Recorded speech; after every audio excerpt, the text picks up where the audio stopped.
J'avais envie ce matin de vous partager une petite réflexion que j'avais par rapport au domaine artistique, puis par rapport aussi à ma réalité personnelle.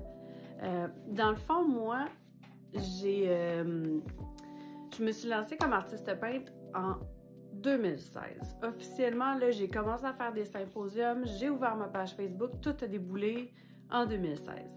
En 2016, percer dans le monde de l'art, c'était,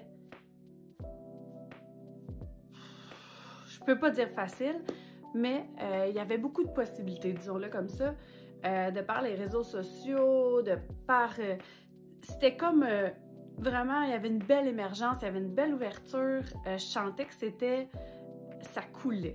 Pour moi, ça coulait parce que je faisais une toile dans mon atelier, dans ma bulle. Je prenais une photo ou deux du processus et ensuite, je montrais ma toile finie avec le texte d'inspiration qui m'était arrivé durant la création. Ça, je publiais 2 fois ou 3 par semaine. Puis c'était vraiment le processus puis l'histoire de la toile avec la toile finie. C'était ça l'idée. Puis moi, ça me convenait parce que je me sens autant auteur qu'artiste peintre dans la vie.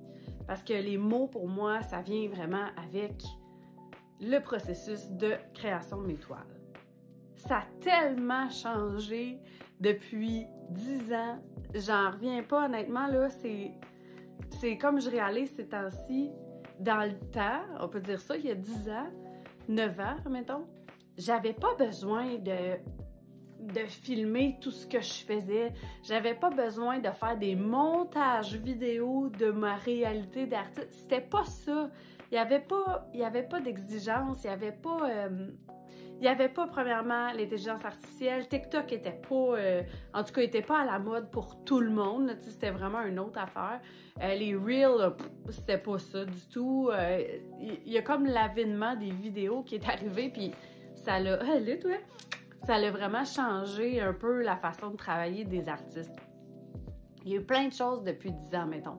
Il y a aussi eu, admettons, chronologiquement, là, la COVID, où les gens étaient arrêtés à la maison, puis là, il s'est mis à avoir, peu après la COVID, une explosion, je dis bien une explosion de gens qui ont décidé qu'ils se lançaient dans l'art, et pas juste comme passe-temps, mais là, ça s'est mis à...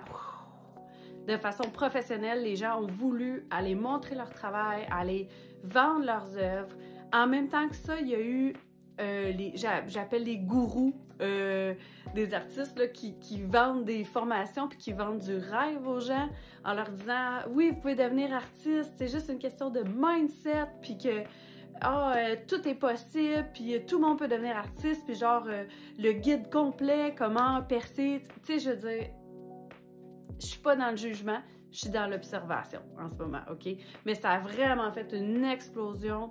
Il y a eu beaucoup d'artistes qui sont sortis. Là, il y a eu beaucoup de gourous qui se sont dit « Ah, ben crime, je suis artiste, mais je vais aussi vendre la formation, le rêve de devenir artiste parce que tout est possible. » Puis tant mieux si pour certains, c'est le rêve et tout est possible, mais il y a tellement de travail en arrière de ça. C'est pas vrai que c'est juste un mindset, puis non.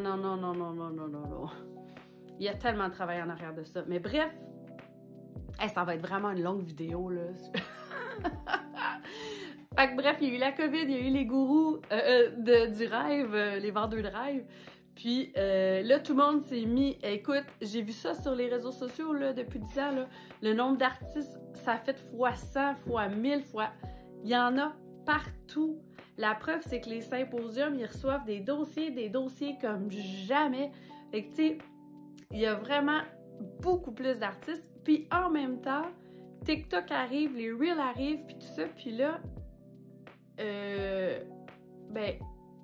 comme les gens peut-être un peu old school comme moi, qui sont bien dans leur petite bulle d'atelier, puis que créer, c'est un moment sacré, c'est sûr que j'ai de la misère à à côté cette espèce de nouvelle vague-là qui est comme... Est-ce que ça ferait du sens pour moi de passer 20 heures semaine à me filmer puis à faire des montages vidéo, puis là, il faut que je fasse ça, puis là, il faut que j'aille une accroche visuelle. Ah, puis là, Écoute, moi, là, les 20 heures que j'ai par semaine, là, ben, j'ai envie de les passer ici, dans mon atelier. Puis si je peins, là, ben oui, des fois, là, j'ai mon trépied, puis ça me tente de vous montrer comment je fais une toile, ben je le fais. Puis si je l'oublie, puis ça me tente pas, là, ben je le fais pas. Tadam! Puis c'est sûr que je paye le prix, je l'ai vu, là, tu sais, je veux dire, les artistes qui, en ce moment, cartonnent, c'est des artistes qu'on voit tout le temps. C'est des artistes qui se sont donnés à 1000% pour faire, genre, un TikTok par jour, puis 2 posts, puis, tu sais, c'est comme, c'est l'envers du décor, là. Tu sais, c'est l'envers du décor, puis je ne sais pas vers où ça va aller à un moment donné, mais tu sais, je me dis, est-ce que la vie, on peut la vivre au lieu de la filmer? Mais ma réponse est oui. Tu sais, comme là, j'avais vraiment envie de faire une vidéo pour soulever ce point-là parce que c'est comme l'envers du décor que je trouve que les artistes, on parle pas assez, mais c'est une pression sociale. Au même titre que toutes les vidéos qui circulent de chirurgie esthétique, de femmes minces, de beauté, de sport, c'est une pression sociale pour monsieur, madame, tout le monde ou pour une génération peut-être un peu plus jeune ou bref, ça a de l'impact sur tout le monde. Mais nous, les artistes, ce que la pression sociale, en fait, c'est un peu d'essayer d'embarquer dans un bain qui nous convient pas tout le temps. Tu sais, je comprends qu'il faut se faire connaître, là. Hey, je comprends 100 000 $. Ça fait 10 ans là, que je fais des contenus sur les réseaux sociaux, puis que j'écris... Comme je disais tantôt, je me considère vraiment auteur, donc j'écris tous mes textes. Tu sais, j'ai toujours écrit avec mes œuvres. Puis là, on est rendu à l'avènement de l'intelligence artificielle. Les gens, là, ils publiaient leurs toiles ou tout ça, mais la majorité, il n'y avait pas d'histoire. Tu sais, je me démarquais à cause que j'avais vraiment mes histoires ressenties. Mais avec l'avènement de l'intelligence artificielle, ce qui est arrivé, c'est que les gens vont sur ChatGPT, « Hey, décris-moi l'histoire derrière une toile avec telle ou telle affaire. » Parfait, poup! Le texte apparaît. Maintenant, tout le monde semble avoir une histoire tellement ressentie pour ces toiles, mais écoutez, tu sais, des artistes qui n'avaient jamais eu d'histoire avec leur toile, maintenant, ils en ont toutes. Toutes. Puis tant mieux, c'est un outil de travail, c'est formidable. Mais en même temps, encore là, ça met une pression. C'est comme si on level up tout le temps le niveau ou les exigences qu'on a envers les artistes. Quand un artiste, au fond, sa vérité, pour moi, c'est quand il est dans son atelier puis qu'il peint. C'est ça, la vérité. Puis après ça, c'est quand le fruit du travail est montré. Fait comme, garde, moi, là, j'ai peint là, dans mon avènement spirituel ou peu importe, j'étais dans mon momentum, check que j'ai fait. Puis mon histoire est là avec ça parce que c'est ça qui s'est passé. Mais si je peins en étant consciente que, là, je suis filmée, là, faut que je fasse ci, je veux dire, est où la magie? Je me questionne, OK? Je suis pas dans le jugement, je suis juste dans la place de l'artiste aujourd'hui, elle est où? Puis ça s'en va où? Tu sais, je veux dire, je ne peux pas concevoir, parce que pour moi, quand je peins, là, c'est une connexion supérieure, là. C'est vraiment je suis dans un monde, je suis dans ma bulle.